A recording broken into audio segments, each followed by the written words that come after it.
Vindicator is a class that mainly relies on high damage multiplier, instead of stats. There are many ways to play Vindicator, but I divided them into two major paths, normal attack and projectiles. Because the majority of players are using projectile path, I will be focusing on this one in this video. Disclaimer: this is just a general direction from the early game, since the new season barely started yesterday. I am also still using my old equipment from the previous season, so most information in this video is mostly done through analysis and theory crafting. Alright, now let's understand the basic. Vindicator position is kinda unique, utilizing both hybrid attack power and attack power. And this is the distribution of each attack type.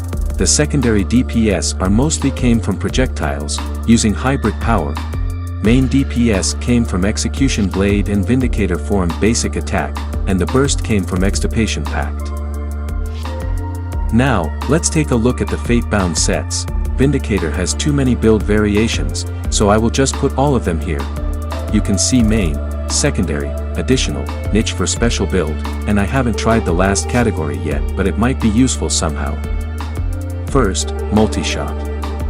This Fatebound will be very great to amplify these two secondary DPS skill, as a trigger to activate Vindicator's main skill, Blade of Execution. Second, Backlash. With this Fatebound, each Blade of Execution will attack 2 times. This also helpful for Vindicator form's basic attack. Blowout will increase the area of all attacks, and dexterity boost is very important since Vindicator main stats is critical damage, and successful dodge will summons extra Blade of Execution. Now, let's go back to the Fatebound list.